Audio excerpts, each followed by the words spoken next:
Para suster, bapak ibu, rekan-rekan muda dan adik-adik yang terkasih dalam Tuhan.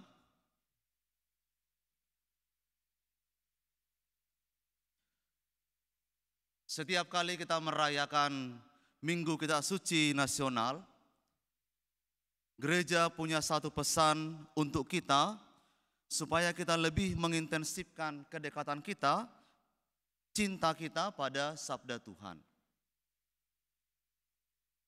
Bagi mereka yang sudah menjalankan atau membaca sabda Tuhan itu dengan sungguh-sungguh, maka diintensifkan. Bagi mereka yang belum, mari kita mulai. Membaca sabda Tuhan itu pertama-tama membutuhkan hati sebagai wadahnya. Hati yang mau terbuka pada kebenaran sabda Tuhan, hati yang mau dibimbing dan dibentuk oleh sabda Tuhan itu sendiri. Sehingga seperti yang diwartakan dalam bacaan kedua hari ini, kita bukan hanya pembaca yang baik, tetapi kita menjadi pelaku yang baik. Bukan hanya yang tahu tentang sabda Tuhan, ajaran Tuhan, tetapi menjadi pelaku yang sungguh-sungguh membatinkan kebenaran sabda itu, lalu kita hayati dalam hidup kita sehari-hari. Yesus hari ini menegur kaum Farisi dan ahli Taurat yang ternyata mereka dengan ketekunan mereka beribadah, dengan ketekunan mereka membaca sabda Tuhan, mereka hanya menjadi pelaku-pelaku, pembaca-pembaca dan pelaksana ritual-ritual keagamaan yang baik. Mereka belum menjadi pelaku dari sabda Tuhan yang mereka ketahui. Yesus menyebut mereka sebagai kelompok orang munafik. Munafik dalam arti tertentu itu adalah mereka yang menampilkan bukan yang otentik. Mereka yang berpura-pura menampilkan diri sebagai seorang pecinta kebenaran sabda Tuhan, tapi kenyataannya mereka bukan pelaku sabda itu sendiri. Kita tahu kaum Farisi dan ahli Taurat itu mengajar dengan berkobar-kobar tentang sabda Tuhan, tentang hukum-hukum Tuhan yang ditulis dalam kitab Taurat Musa. Bahkan memelihara hukum itu sedemikian tegas. Tetapi mereka mengabaikan mahkota dari hukum-hukum Taurat itu, yaitu cinta kasih, mereka abaikan.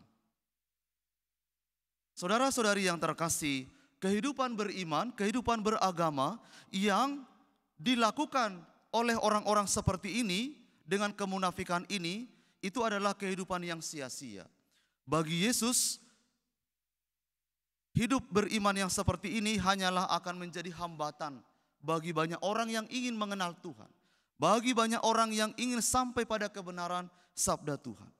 Mereka menjadi batu sandungan bagi orang lain. Maka Yesus bersabda hari ini, mereka memuliakan aku dengan bibirnya, tapi hatinya itu jauh daripadaku.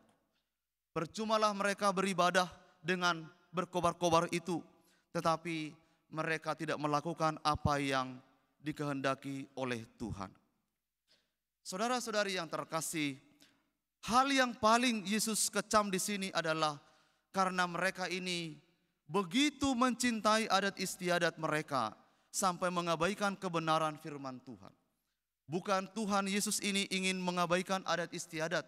Itu sesuatu yang baik. Tetapi ketika adat istiadat itu mengabaikan mahkota dari kebenaran sabda Tuhan itu, yang adalah ajaran cinta kasih itu, maka menjadi sia-sia. Dan disinilah kita belajar tentang kegagalan dari hidup beriman. Ketika iman itu hanya membuat kita memahami hal-hal yang lahiriah, maka gagallah kehidupan beriman kita. Gagallah kehidupan rohani kita. Ketika kita hanya bersikuku dengan hal-hal lahiriah, ini boleh, ini tidak boleh, ini najis, ini tidak najis, maka sebenarnya disitulah berhenti pertumbuhan kehidupan rohani kita. Dan Yesus ingin mengajak kita melampaui hal-hal yang lahiriah ini untuk masuk pada hal-hal yang lebih rohani. Saudara-saudari yang terkasih dalam Tuhan, maka Yesus bersabda, bukan yang dari luar masuk ke dalam diri kita ini yang membuat kita najis. Tetapi apa yang dari dalam, yang kita keluar dari dalam ini, itulah yang membuat orang najis.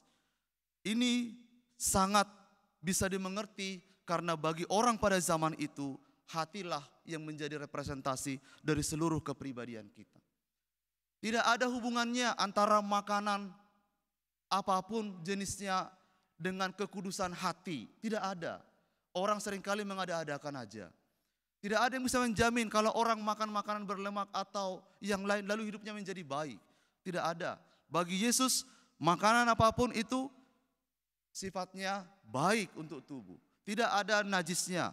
Tapi yang keluar dari dalam itu menjadi menajiskan kita kalau pikiran dan hati kita ini ternodai. Tapi saudara-saudari, saya katakan, Yesus tidak melarang melarang kita untuk makan apapun, tapi kondisi kesehatan membatasi kita untuk menikmatinya. Kalau sudah darah tingginya cukup akut, kalau sudah kolesterol cukup tinggi, ya kita harus memilih, bukan? Memilih. Kalau kondisi memang sangat membutuhkan, ya mari kita makan secukupnya. Saudara-saudari yang terkasih, maka marilah kita terus membuka hati dan pikiran kita untuk dibimbing oleh sabda Tuhan. Satu karakter yang diberikan oleh kitab suci hari ini ialah bahwa sabda itu mengubah. Sabda itu transformatif dalam hidup kita. Diberikan rujukannya dalam bacaan kedua hari ini, kita menjadi punya hati yang lebih peka pada orang lain. Lebih mudah tersentuh, tergerak oleh belas kasihan. Maka kita akan menjadi orang-orang yang peduli, berempati pada mereka, saudara-saudari yang membutuhkan. Maka para saudara-saudari, biarkan hati kita boleh dibimbing oleh Tuhan. Paus Fransiskus yang nanti akan datang mengunjungi kita, tanggal 3-6 September ini, memberikan katekese tentang gereja yang baik pada kita. Gereja itu bukanlah soal bangunan yang bagus. Gereja itu bukanlah gereja yang rapi, yang jauh dari kekotoran, tapi dia lebih menyukai gereja yang kotor dan terluka karena anggotanya itu lebih peduli pada saudara-saudara yang membutuhkan, yang terlantar, yang tersingkir, dan yang berkebutuhan khusus. Itulah eklesia yang baik, eklesia yang berkenan pada Tuhan. Gereja yang peduli pada saudara-saudaranya yang membutuhkan. Tuhan memberkati.